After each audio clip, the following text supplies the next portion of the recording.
అందరికీ నమస్కారం అండి. గత 4 రోజుల నుంచి కూడా ఏలూరు జిల్లా యంత్రాంగం, జిల్లా కలెక్టర్ గారి ఆధ్వర్యంలో రాష్ట్ర ప్రభుత్వం నుంచి ప్రత్యేక అధికారిగా వచ్చిన కాంతిలాల్ దండే గారు,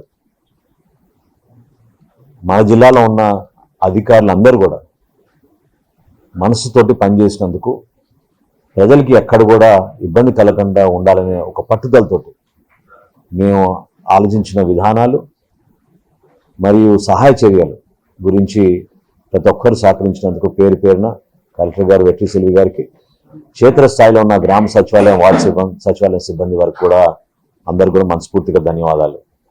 అదేవిధంగా రాష్ట్ర మంత్రివర్యులు పార్థసారథి గారు, పార్లమెంట్ సభ్యులు మహేష్ గారు, మన జిల్లాలో ఉన్న గౌరవ శాసనసభ్యులు అందరూ కూడా ఎప్పటికప్పుడు ప్రజలకు అందుబాటులో ఉండి నియోజకవర్గ స్థాయిలో ఉన్న సమస్యలపైన వాళ్ళు ఎప్పుడు కూడా వెనకడుగు వేయకుండా క్షేత్రస్థాయిలో నిలబడ్డారు.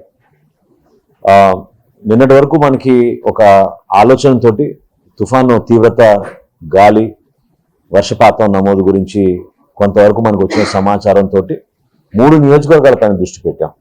ప్రధానంగా కైకలూరు, దెందులూరు, ఉంగుటూరు, ఈ 3 నియోజకవర్గాలపైన ప్రత్యేకంగా దృష్టి పెట్టి ఎప్పటికప్పుడు 408 గ్రామ సచివాలయాల్లో ఉన్న సిబ్బందితోటి టెలికాన్ఫరెన్స్లు నిర్వహించి అందరినీ కూడా అప్రమత్తం చేసుకుంటూ ప్రజలకు ఎక్కడ ఇబ్బంది కలగకుండా చూసుకోగలిగాం. వివిధ శాఖలు, ఇరిగేషన్ డిపార్ట్మెంట్ అవ్వచ్చు, ఎలక్ట్రిసిటీ డిపార్ట్మెంట్ అవ్వచ్చు, పంచాయతీరాజ్ అవ్వచ్చు, ఎంఏయుడి అవ్వచ్చు, వీళ్ళందరూ కూడా ప్రజలకి మరింత మెరుగైన సేవలు అందించడానికి కోసం తపనతో పనిచేశారు.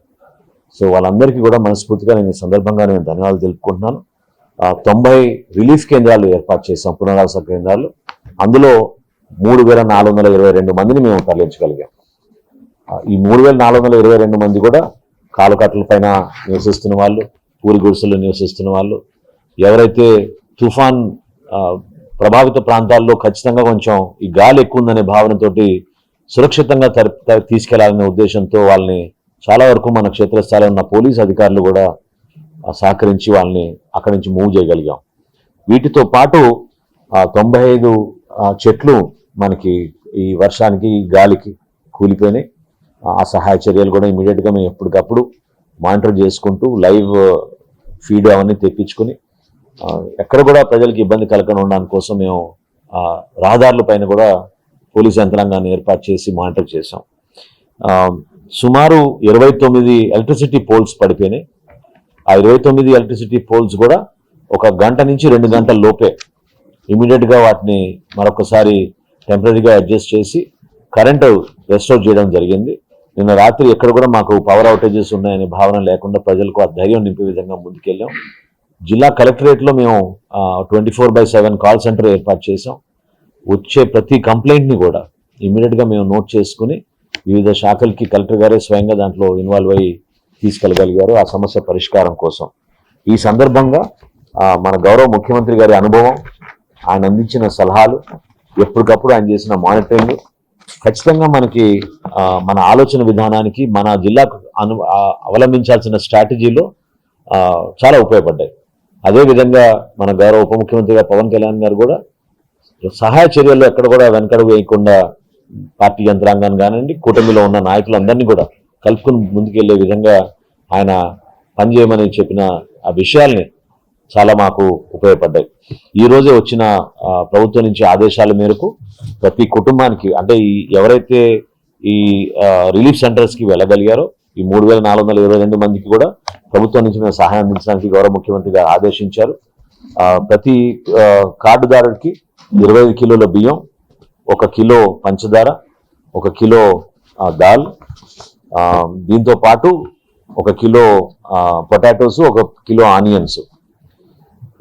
క్షేత్రస్థాయిలో ఈ సరుకులన్నీ కూడా మొట్టమొదటిసారి పౌర సరఫరా శాఖ నుంచి మా అధికార యంత్రాంగం అద్భుతంగా పనిచేసి వారం రోజుల క్రితమే మేము ఈ తుఫాన్ వస్తుందనే సమాచారం అందగానే దూర ప్రాంతాలకు కూడా మేము సరుకులు తరలించి సిద్ధంగా ఉన్నాం.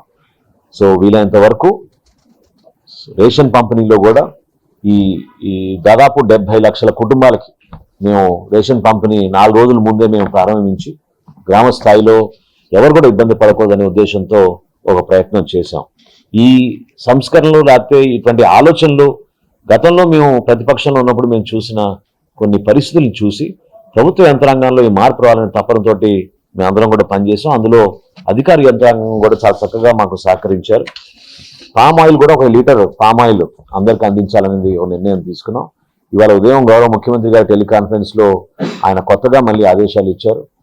మత్స్యకార సోదరులకు అదేవిధంగా చేనేత కార్మికులకి బియ్యం పెంచమని చెప్పారు. సో 25 కిలోల బదులు ఆ కుటుంబాలకి 50 కిలోల బియ్యం కూడా అందించడానికి ఇమీడియట్ గా మేము ఇన్స్ట్రక్షన్స్ జిల్లా కలెక్టర్లకి, జిల్లా జాయింట్ కలెక్టర్లకి మేము ఆదేశాలు ఇచ్చాం మా శాఖ నుంచి.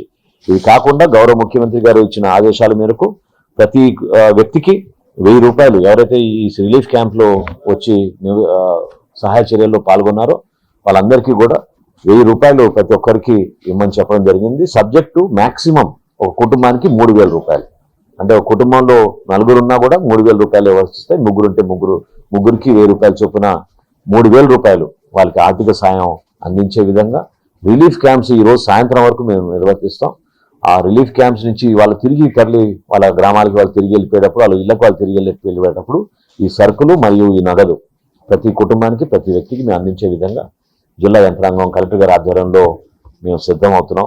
సో సహకరించిన మన రెవెన్యూ సిబ్బంది, పోలీస్ సిబ్బంది, వీటితో పాటు మన ఇరిగేషన్ సిబ్బంది కూడా, ఎందుకంటే చాలా చోట్ల మనకి ట్యాంకులు ఆ పరిస్థితి గురించి ఎప్పటికప్పుడు మనం చెక్ చేసుకుంటూ వాగుల్లో విషయంలో కానివ్వండి, కాలువల విషయంలో కానివ్వండి పూడిక తీయడం, సిద్ధంగా ఉండడం, వీటన్నిటిలో కూడా ఇరిగేషన్ డిపార్ట్మెంట్ కూడా చాలా అద్భుతంగా సహకరించారు. ఈ శాఖలందరినీ కూడా మేము సమన్వయపరుచుకుంటూ ప్రెగ్నెంట్ లేడీస్ని మనం మన జిల్లా హాస్పిటల్కిను ఇతర పిహెచ్సిలకి తరలించాం. అడ్వాన్స్ స్టేజ్ ఆఫ్ ప్రెగ్నెన్సీలో ఉన్న మన లేడీస్ అందరినీ సుమారు 322 మందిని మేము తరలించాం. వాళ్ళ కుటుంబాలు కూడా భరోసా కల్పించగలిగాం. సో డిఎంఎడ్హెచ్ఓ గారి ఆధ్వర్యంలో రాబోయే రోజుల్లో శానిటేషన్ విషయంలో ఎట్లా పంచాయతీరాజ్, మున్సిపల్ అడ్మినిస్ట్రేషన్ కలిసి పనిచేయాలో అదేవిధంగా వైద్య శాఖ నుంచి ఎక్కడ కూడా మనకి జ్వరాలు రాకుండా, ఇతర డిజీజెస్ రాకుండా ఇమ్యునైజేషన్ విషయంలో కానివ్వండి, మెడిసిన్స్ విషయంలో కానివ్వండి అప్రమత్తంగా ఉండేటట్టు మేము చేస్తాం. అన్నిటికన్నా ముఖ్యం ఎన్యూమరేషన్. ఈ రోజు నుంచి సహాయ చర్యలు మొదలవుతాయి కాబట్టి ఎక్కడైతే పంట నష్టం జరిగిందో దానిపైన ఇవాళ ఉదయం నుంచే మన జిల్లా అధికారులు అందరూ కూడా క్షేత్రస్థాయిలో పర్యటిస్తున్నారు. నేను కూడా ఇప్పుడు రైతుల సోదరుల్ని కలవడానికి ఒక ప్రాంతానికి వెళ్తాను. ధాన్యం కొనుగోలు విషయంలో మీరు ఎవ్వరు కూడా ఆధారపడవద్దు. మొట్టమొదటిసారి రాష్ట్ర చరిత్రలో 51 లక్షల మెట్రిక్ టన్నులు ధాన్యం కొనుగోలు చేయడానికి ఈ ఖరీఫ్ మాసంలోనే మన రాష్ట్ర ప్రభుత్వం సిద్ధంగా ఉంది. కొనుగోలు చేసిన 48 గంటల్లోనే రైతు సోదరుల ఖాతాల్లోకి డబ్బులు జమ చేయడానికి ఈ కూటమి ప్రభుత్వం ఒక అద్భుతమైన నిర్ణయం తీసుకుని ఈ కార్యక్రమాన్ని ప్రజల్లోకి తీసుకెళ్ళడానికి మేము సిద్ధంగా ఉన్నాం. ఎక్కడైతే తడిసిన ధాన్యం ఉందో, కొంతమంది ముందుగానే కోతలకి ముందు ప్రిపేర్ అయ్యారో అక్కడ మిల్లర్స్ అందరినీ కూడా మేము ఆల్రెడీ చెప్పాం. లోకల్గా ఉన్న మిల్లర్స్ అంటే క్వాంటిటీ ఎక్కువ లేదు, కానీ ఎక్కడైతే ఆ పంట నష్టం ఎక్కువ జరగకుండా ఉండడానికి కోసం ఆ రైతుకు భరోసా కల్పించే విధంగా మిల్లర్స్ అందరినీ కూడా మేము కొనుగోలు చేయమని చెప్పడం జరిగింది. ప్రతి రైతు సహాయ కేంద్రాల్లో కనీసం 25 నుంచి 30 టార్పాలిన్లు ఉచితంగా రైతు సోదరులకు అందించడానికి ఒక వెసులుబాటు కూడా మేము కల్పించాం. గత సంవత్సరం మా కార్పొరేషన్ నుంచి మేము 50% సబ్సిడీతో ఇచ్చాం. ఈసారి 100% సబ్సిడీతోటి రూపాయి ఖర్చు లేకుండా మన రైతు సోదరులకి టార్పాలిన్స్ అందించే విధంగా మేము ఏర్పాట్లు చేశాం. సో ప్రతి ఒక్కరికి సహకరించినందుకు రాబోయే రోజుల్లో మేము చేయబోయే ఈ సహాయ చర్యల్లో భాగంగా క్రాప్ ఎన్యూమరేషన్, హార్టికల్చర్ కానివ్వండి, అగ్రికల్చర్ కానివ్వండి, అదేవిధంగా ఆక్వాకల్చర్ కూడా మన దగ్గర చాలా కైకలూరులోను, ఉంగుటూరులోను మనకు చాలా మంది ఆక్వాకల్చర్లో ఉన్నారు కాబట్టి అక్కడ కూడా డ్యామేజెస్ జరిగిన వాటి ఎన్యూమరేషన్ కూడా ఒక మానవతా దృక్పథంతో ప్రతి ఒక్కరిని గౌరవించే విధంగా ఎక్కడ కూడా పొరపాటు లేకుండా అట్ ద సేమ్ టైం ఆ భరోసా కల్పించే విధంగా రాష్ట్ర ప్రభుత్వం నుంచి మనం చేయాల్సిన ఎన్యూమరేషన్లో అధికారులు అందరూ కూడా నిమగ్నం అవుతారు. ఆ కార్యక్రమాల్లో మీరందరూ కూడా సహకరించమని మన ప్రజలందరినీ కూడా నేను కోరుతున్నాను. ఎన్యూమరేషన్తో పాటు ఎక్కడైనా ఇల్లు కూలిపోవడంలో, ఇల్లు పంట నష్టంతో పాటు హౌసింగ్ ఎక్కడైనా డ్యామేజ్ అయితే వాటి గురించి కూడా ఎన్యూమరేషన్ చేస్తాం. R&D అధికారుల్ని short term damage, long term damage రెండు కూడా మేము చేయమని, ఎందుకంటే TR-27 కలెక్టర్ గారి ఆధ్వర్యంలో ఉన్న నిధుల్ని ఇమీడియట్గా రోడ్ రిపేర్స్ కోసం కొంతవరకు మేము వాడతాం. సుదీర్ఘంగా మనం దీర్ఘకాలికంగా చేయాల్సిన పనులు కొన్ని ఉన్నాయి, బ్రిడ్జెస్ కానివ్వండి, రోడ్స్ కానివ్వండి, R&Dవి వాటిపైన సమగ్రమైన నివేదిక ఇస్తే తప్పకుండా గౌరవ ముఖ్యమంత్రి గారి దృష్టికి తీసుకెళ్లి ఆ ఫండ్స్ కూడా శాంక్షన్ చేసేటట్టు మీ అందరం కూడా కృషి చేస్తామని సహకరించిన మా కూటమి ప్రభుత్వంలో ఉన్న పార్టీలందరికీ క్షేత్రస్థాయిలో నిలబడిన నాయకత్వం, మన జిల్లా యంత్రాంగం, జిల్లా కలెక్టర్ గారికి, స్పెషల్ ఆఫీసర్ గారికి, అందరికీ కూడా మీడియా మిత్రులకి ప్రత్యేకంగా ధన్యవాదాలు. మీ ఏలూరు మరియు జంగారెడ్డిగూడెం చందన బ్రదర్స్ జ్యువెలర్స్ లో Deepavali Dhanteras mega gold sale special counter లో బంగారు ఆభరణాల విఏపై up to 60% offer, gold items పై రీజనబుల్ ఆఫర్, కాసుకు 1600 రూపాయలు తగ్గింపు, regular silver items making charges పై 100% ఆఫ్, జాబిలమ్మ వెండిపూల వానల వెన్నెలకే వన్నె తెచ్చే వెలుగులతో 92.5 ప్రీమియం సిల్వర్ జ్యువెలరీ కలెక్షన్ పై ఫ్లాట్ 20% ఆఫ్. ఈ ఆఫర్ అక్టోబర్ 17, 18, 19 తేదీలలో కేవలం 3 రోజులు మాత్రమే. విచ్చేయండి చందన బ్రదర్స్, ఏలూరు మరియు జంగారెడ్డిగూడెం.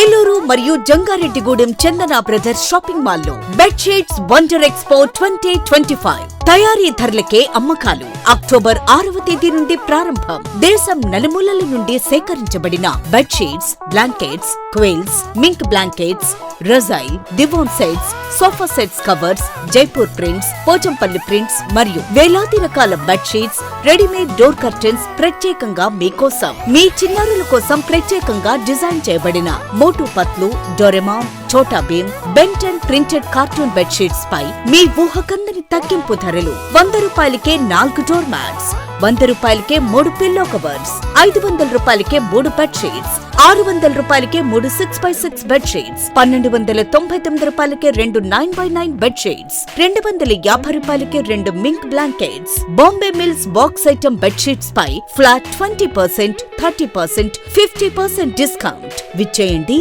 చందన బ్రదర్స్ షాపింగ్ మాల్, ఏలూరు మరియు జంగారెడ్డిగూడెం.